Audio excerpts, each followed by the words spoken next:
What's good, everybody? Welcome back to Tobias Talk. I got a very, very special guest in the building here. I'm here with Morakinyo Williams. How you doing, brother? Good, man. Yeah? Yeah, real good. You are like the busiest basketballer I know. Well, you're the only pro basketballer I know, actually. So there you go. And is that just like the lifestyle for you guys? You're everywhere, man. You're doing this, you're doing that, you're in different countries. What, like, that's the lifestyle? Not necessarily. It's for some guys, they just sign on for a team for nine months. So if I played in the British League, I could just sign on 9 months, right, and just be here 3 months off in the summer. But for me, like if you want to take like the bigger contracts and sort of get yourself exposed in different markets, then you'll do these little contracts, or you take replacement contracts for other players that got fired, or there's just so many situations that you can end up with a job basically. Wow. Okay. Well, listen. I think we're jumping the gun there royally. I want to go back to how you even started basketball. Because you are British born. Yeah. And I've always thought, like, how do people get so into, like, because football here is like the thing. Maybe what's a secondary sport? Maybe, I don't know, tennis or whatever. But basketball is just not the number one sport. Yeah. How did you just get, one, into it, two, good at it? Take me through your backstory. Okay. The thing that is tough is that basketball is not super popular here. Like, right. Especially even in Birmingham, people don't know because there's not a professional team here. Whereas like other cities like Leicester, Newcastle, like everyone knows the teams there. But if you talk to people from Brum, it's there's professional basketball in England. Yeah. So how I started, just normal things in school. Was playing football, was playing rugby. Playing basketball. I was already super tall, probably 13. I was about 6'6". And how tall are you right now? 7 foot. And then basically just played in my school team. Yeah. Then within like a few months, I was playing for like Solihull Dakotas, which is just like sort of like a better team than it would be just playing for your school. Right. And then I went to a basketball camp in Chester. They're the Chester Phoenix now, but they used to be called the Chester Jets.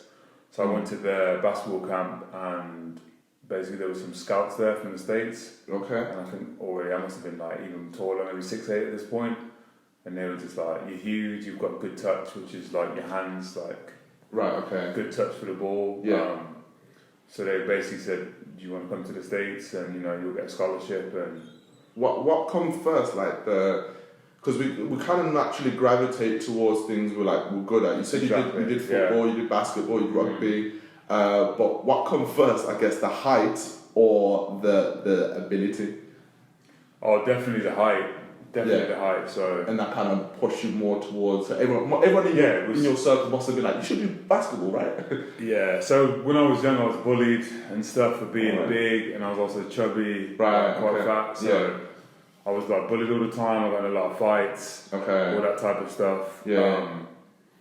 So once I got to the States, they were basically like, they were harsh. Like every second word out of their mouth was a curse word. Because that called retarded a lot. Just, a lot of like just trash talk. Yeah, it's just how it is. So they told me basically when I got there, they said you're years behind the American kids. Wow. And so you've got to catch up. How old were you at this point?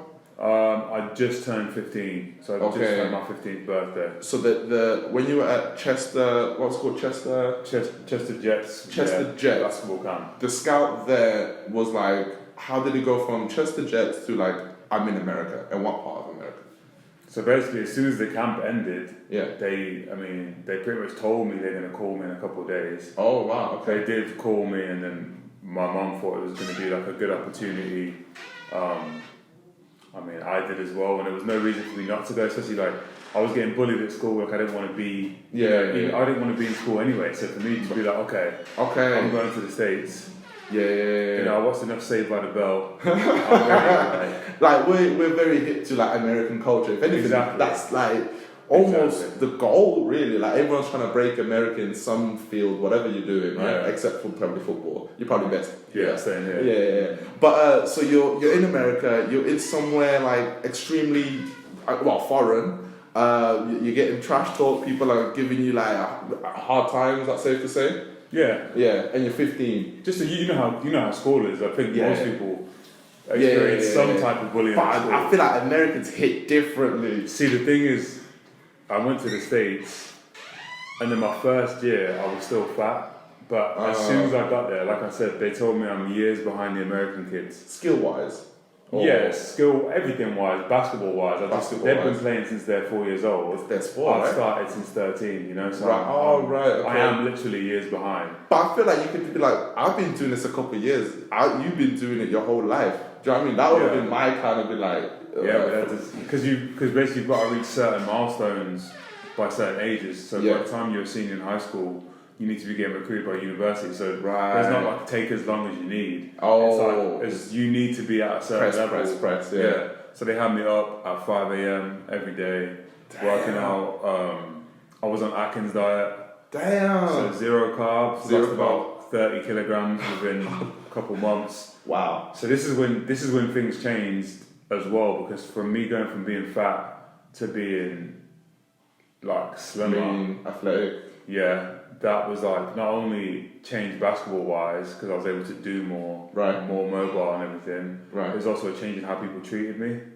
Because just when you're fat, people just, I guess because you're not attractive, and you know there's the whole halo effect and all that stuff. And basically, if you look good, people treat you better. And it eventually went from night and day. Wow. Within 3 months from me being fat to being slim or slimish or whatever, just people treated me completely different. Like I went to a different high school my second year, and I remember starting, and then all the girls were like, "There's this fit New English guy." Blah, blah, blah. Then I visited home, and then everyone from my second school was like, "Oh my God, you've changed so much!" Like, you know what I mean? Get loads of compliments and just it was so different. And it was new to you, like it was crazy. And just like my confidence wasn't anywhere near this like level of what people were basically telling me about myself.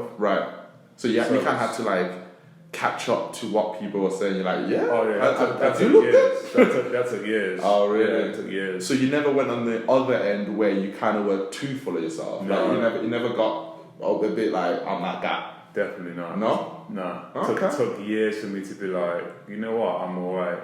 I mean, listen, there is a thing called like pretty privilege, right? 100%. I feel like females understand it way more than guys.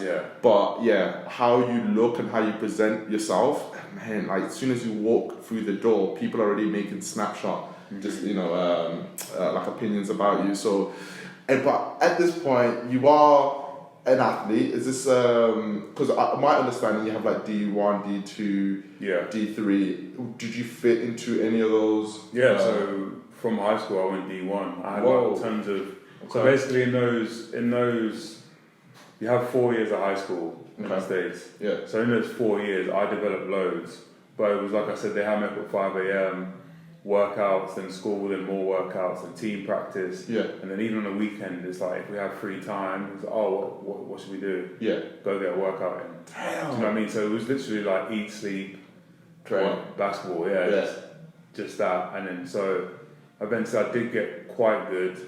I was not so I was amazing, but everyone saw like they basically do it on potential, so they could see that the potential wise, like I was going to be good. So then I signed at University of Kentucky, which is like one of the best D1 schools. I think they've got the second most championships. In college basketball. And then my coach, who I signed with, Toby Smith, had left, and then we had a new coach who I didn't get on well with. So I ended up transferring to Duquesne University, which is in Pittsburgh, which is still D1. And then I graduated in like 2010, and then I just went professional after that. So so from around 15, 16, you've always played at an extremely high level. Basically. And I do feel like they must have believed in your ability from young, when you were maybe unfit, to push you to be, I guess, the best version of yourself. As harsh as it probably was, losing all that weight so quickly, but like that for me, it would look like they really believe you've got like a good career in this, especially overseas as well. Like I'm sure there's millions of young American boys that would love your position at the time? Did you ever feel like you were quite blessed? What were you feeling? I definitely felt lucky. But the thing is, you're never going to go fully through something with everyone saying, "Oh, this guy's going to be great." Right. There's plenty of people that were like, "You're never going to make money from basketball." Wow, there were doubters there. Yeah, and then obviously it feels good to prove those people wrong, yeah. whether they know it or not. Yeah, who cares? Right. But just for yourself to be like, you know what, I showed them doubters who, you know, sort of chatted shit. Yeah. And then boom, like I'm doing my thing. Yeah. You know, I used to feel like I had underachieved a little bit when I was younger in my career because I didn't make the NBA. And at one point, with how fast I was progressing, I thought that, you know, potentially I'm going to end up in the NBA, but it wasn't meant to be. And also, I don't think I have that like elite athleticism that would have allowed me to play in the NBA, regardless of how hard I'd worked. Because I feel like I did work. Yeah, extremely hard. Yeah. So it's not like I can say, yo, you didn't work hard enough for it, because I did. So I just don't think I had the elite athleticism for the NBA. But do you think that literally the genetic limitation, it was the only thing that stopped you? Because if your hard work is there, some NBA players are born. They're born with just freak athleticism, like Giannis Antetokounmpo, Zion Williamson, like these guys. Obviously, they put in tons of hard work. Of course, but also they're genetic specimens. Yeah. It's kind of like you have to have all of it, right? Yeah. To make the league, you have to have the genetic. What's the word? You have to have the genetic. What's the word I'm looking for? Just specifications. Yeah. You have to have that and certain type of athlete and the hard work as well involved in it. And so now we're here. What does your career look like now? What does your day-to-day look like? Fast forward. Well, continuing on, obviously saying I thought I underachieved. Now that I'm older and I've had like a lot of teammates who never made it professional, or you know they're already retired, or I've managed to carve out a long career. Like I think I'm going into my 13th season professional. Played in, I don't know, countless countries, maybe 12 countries at this point. Wow. Traveled to 80, some of it through basketball, some of it through pleasure. And just basically, I feel like I've got a lot of gas left in the tank, basically. So that I'm still healthy and playing probably my best basketball at this point. Yeah. Okay. And what kind of steps are you taking to ensure that you're still not only at your peak and you are still have that the capacity to actually get better? Are you doing anything maybe training wise, diet wise? What measures are you putting in place to make sure that you're still growing? I'd say I always try and make sure I play. Especially, it's one thing that's difficult in the UK. Like if you're in the US, you can go find a really good run where you can find other good players, other good pros, maybe guys that are in college, and get like really good sessions in. In the UK, it's difficult. I mean, probably easier in London, but outside of London, it's really hard to find places to play. Yeah. So even if I go play against like low competition, I know that I'm still getting my cardio in. I'll make sure I'm always hitting the gym. Yeah. I mean, knock on wood, I've stayed like injury free. Like I don't think I've ever missed a professional game, and just I've definitely changed up my diet since coronavirus. I used to eat quite badly. Yeah. But since coronavirus, like, you know, I think everyone had a lot of time to reflect. You can tweak your life sort of, or make improvements, or some people took it the other way and obviously went left. Negative.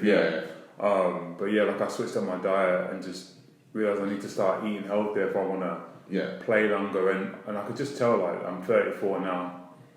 You can just tell that like recovery is just not as quick. And it makes a difference. Does that mean you've got to lay off maybe the leisure side of it, maybe going out or overindulging?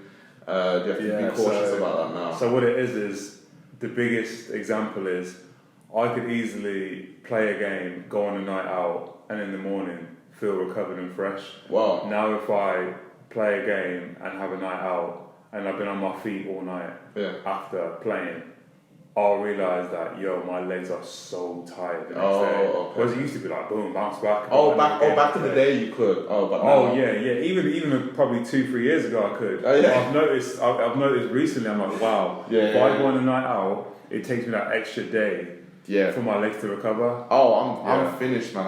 If I do like a big night out, it can take me like 3 days to like to be somewhat functioning again. So I don't get hangovers in the sense of like, oh, my head doesn't hurt or any of that stuff. No, I don't get those hangovers, but it's just like the recovery aspect of my body's tired. Yeah. And now because I've probably not had good sleep, Yeah. all that stuff, and then been on my feet extra hours, Right. standing, maybe dancing, whatever. Cut a rug, you know. Little bop. You know what I'm saying? So like, and I feel like you do get accustomed to like the more regimented your lifestyle is. If you are living like a clean, clean diet, training, the minute you introduce like toxins and things maybe outside of that schedule, you feel a little bit more. But if your lifestyle is always out partying, drinking and eating whatever, probably won't affect you as much. But if it's like putting the wrong fuel in. Yeah, exactly. I think it does catch up with you. That's the point. I think when you're younger, you can get away with that kind of stuff. But as you get older, you do have to tweak things. And I obviously don't eat perfectly. Like I love my snacks and chocolate and all that stuff. And of course. And takeaways and like everyone else, I'll just try and Moderation. be more in moderation than before. I would easily could eat takeout every night or because when we first met, you were you carried a lot more body fat. You were telling me about your diet. And you were like, I could put away. I could eat. And I was like, I believe it. And I kind of just slowly watched you just lean out even more, and I think like now you're probably the leanest that I've seen you for sure, 100%. Yeah. So what you're doing, you'll have to let me know, man. Yeah. Got you covered, bro. Drop the diet tip, man. Let the people know, man. It's simple. Eating, man. It's simple, man. I've started taking recently as well as creatine, which is the first time I've ever taken it. Okay. Instead of having snacks, I try and have a protein shake. So because protein shakes are sweet flavored anyway. They are. So instead of having a chocolate bar, I'm like, let me grab a protein shake. Yeah. I've had dinner, I'm still hungry, what's good? Yeah. Have a protein shake, I get that sweet hit. Yeah. But then you feel full because of the protein. So that's helped. Okay. And then just when it comes to meals, like I do a lot more cooking than I used to. Even if it's basic, it's just like chicken, rice, vegetables, or I'm still throwing like hot peronaise all over it. Like it's not like I'm like clean all clean. But all that makes a difference, and then affects. Listen, a lot of it as well. It's just like, don't be an asshole. You know what overeating looks like. You know what I mean? You know what it is. I mean, I'll still treat myself and hit the buffet once in a while. Like, you love a buffet. You love a buffet. If I've had 2 games in one weekend, Yeah. Best believe I'm down to hit the buffet. You hit Like that buffet. Sunday hits. Like I've just done so much cardio in that. Do you feel like you feel and like I feel no guilt. You have to earn that buffet though? Yeah, I gotta earn it. The days where I've not worked out or not exercised, and I've not ate well, I feel major guilt. Oh, really? Major food guilt. And you sit there, your body reflects it, you feel stodgier. Mentally, you probably think I've put on like 20 kilos. Yeah, you feel that way, You feel that way, right? And then, so I think, moderation is key. But I say that, but it's the hardest thing to do. To be like, I've come through periods where I've lost loads of weight and then gained loads of weight, but it's just staying in a healthy weight that I find the hardest. Like, well, that's why you've got, it's like you make a change to your lifestyle and it can't be too drastic, because if you do it too drastic, it's when you bounce back the other way, right? Because you've done something that's not sustainable.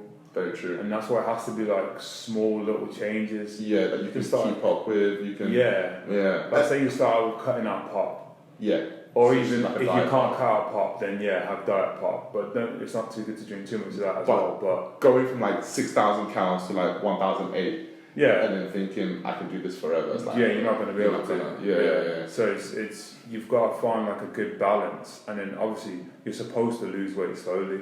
You are. Yeah. You're not supposed to do these crash course, lose 30 kilos. Yeah, you'll feel good, like, wow, I'm losing weight so fast, but it's actually not healthy. Yeah. And it's the hard rebound to is going to be insane. 100%. And I feel like the more restrictions you put in place, the more deviant you're going to become whilst you kind of break away from that. Like, you're just going to be like, I want to eat everything I've restricted from, I want it all. Yeah. But I want to touch on just walking around as a 7-footer. Like, what kind of like attention do you get? What kind of reactions do you get? Do people treat you different? I know you said people treat you different for being leaner. Have you ever been treated different for being the size that you are? Obviously, I've never been short, but I know that like short men struggle with certain aspects. Yeah. Like I know one of the good benefits of being this tall and I guess big as well is I sort of get like an instant respect from most people. Yeah. Like it's not really earned. It's just like this is a big guy. Yeah. Don't mess around. Yeah. So like you get sort of an instant respect, which is cool. Obviously, I stand out because I guess it's unique. It is weird because my brother's like 6'8". Okay. And it's only 4 more inches, but the difference in attention and reaction is so much. Wow. Which is bizarre. But basically just all around the world, doesn't matter where I go, it's people asking me how tall am I, and then the second question is, do you play basketball? Of course. And it doesn't matter where I'm in the world, it's everywhere. Oh really? Yeah. And you've been to what, 80 countries? And it doesn't matter where you go, it's the same. Yeah. Well, because everywhere you go in the world, you are 7 foot. Yeah. Facts. You know what I mean? Yeah, of course. And I'm not even a short guy, and I have to be cautious that I don't like hug your dick or something. Do you know what I mean? So like everywhere you go, you must just get like people like, well, because like you're the first and only 7 foot I've seen. Yeah, and I get that, and that's why I try and stay positive about it. Like I don't let it annoy me or anything. Like if people are bothering me, I just can't try and keep conversations short and polite. And you know, it's boring for me because I've had the same conversation thousands of times. Right. So I just try and make conversations short and polite. You know, especially when people have been drinking as well. Like inhibitions are loose, and true. They're more likely to come talk to me. And do people ever try fuck with you because you are the big guy? Do you know what? I had the first time at B1. Someone tried to fuck with me for the first time in years. Really? And this guy, he first of all was bothering me about my height, but then he just kept talking to me, and I was like, "Yo, that conversation's done. I don't want to talk anymore." And he kept like poking me as he was talking to me, and I was just like, "Poke me one more time." Oh yeah. And I'm gonna put you on the floor. And he literally just went, "No!" So I literally just grabbed him. My brother said I did kung fu. I basically just body slammed him like nothing. Yeah. Dragged him over to the bouncers. Yeah. And then just kicked him out. And it was done in 12 seconds. So I mean, quick time, but I was just like, wow, this is the first like actual physical altercation I've had in years that I've had to do something. I was gonna say to be that brave, but it's just stupid. Right? I just don't. The guy was just looking for trouble for no reason. What? Yeah. What apart from like professional basketball, has that been your career? Have you ever done other stuff, maybe security or no? You've just been. I've only ever had one other job, and it was the summer before my freshman year of university started. Okay. And I was on Kentucky grounds crew. I probably lasted about 2 weeks, and it was like maintaining like the baseball fields and the football fields, and it was like hard labour in my opinion. Probably not to like most actual labourers. But I was like, you know what, I can't do this on top of practice. And then I got my first paycheck, and this is back in the day when like dollars were like, I think $1 was worth like 60p. Do you know what I mean? Got my paycheck, and after tax, I think it worked out to like $7 an hour. So I was like, you're telling me I'm earning $3.50 and I'm doing hard labour. As soon as I got that check, I quit. Was that harder? That labour, was it harder than like say training or something? Oh yeah, but because the thing is, I enjoy training, especially when it comes to the competitive aspect. There's certain parts of training where I'm just like, oh, I don't like this, or this is long. Like drill stuff or whatever. Yeah, drills and stuff. But when it comes to like the 5-on-5 aspect, or even like 3-on-3, anything that's competitive, I enjoy. So I mean, I still enjoy training. It's like anything though. I love basketball with my whole heart, but you don't want to do anything every single day. Right. So there's then days where you've got to be like, oh, or if you've got 2 days as well, and you're on your second session of the day, and it's like day 4. Yeah. You're like, oh man, I'm not looking forward to this. But then when you get into it, you just get it done. I'm also like very curious of the mindset that you have to have for things like the 2-a-days. And just being an all-round like top tier athlete, like the days that you don't want to do, like I've got the luxury of if I don't want to go to work, I can call in sick. You know, if I don't want to go to the gym, I won't go to the gym. But when you are being paid to do these things, I feel like you might have to adapt a certain mindset. And what does that mindset really look like? Like, how do you get through the tough 2-a-days or just days that you just don't really feel up to it?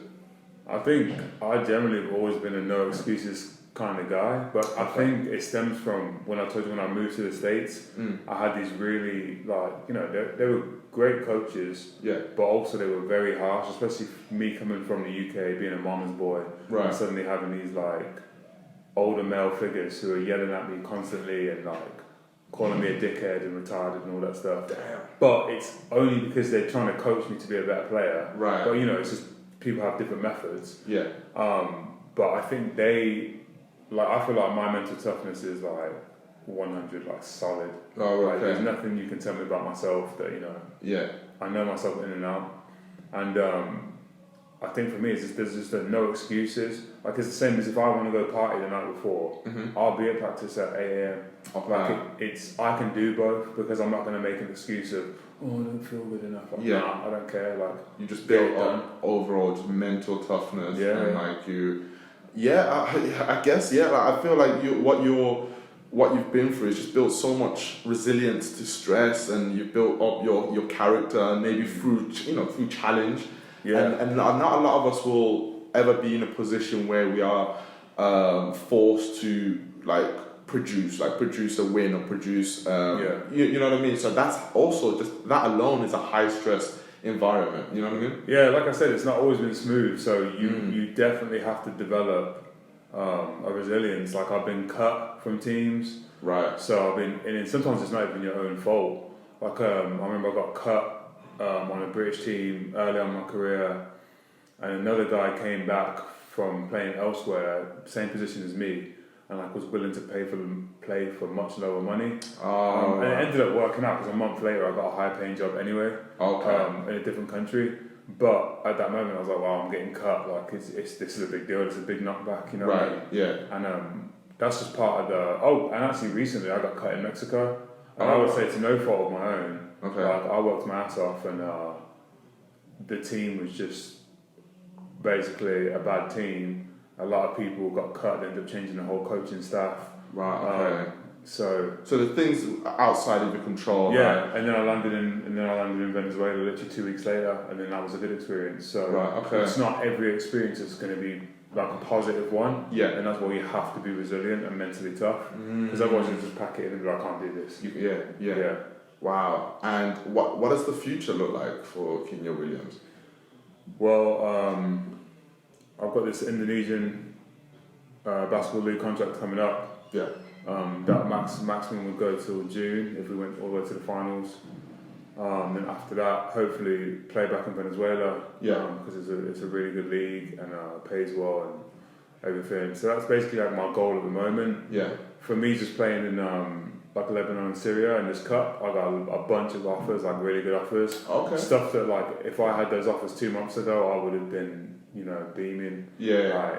To take them. So I've also got potentially those type of deals for next season as well. Yeah. So I've just probably this is the most positive I felt, about my career and just my future prospects. And so you really have to just take it, sounds cliche, but really just day by day, right? It is actually crazy because I literally can get a message on Facebook Messenger from an agent being like, yo, this team needs a 5 and they've seen your stuff and they're interested, and can you fly out tomorrow? Yeah. This type of stuff, we want you to leave tomorrow. Wow. Can you pack your bags and... So you're always ready?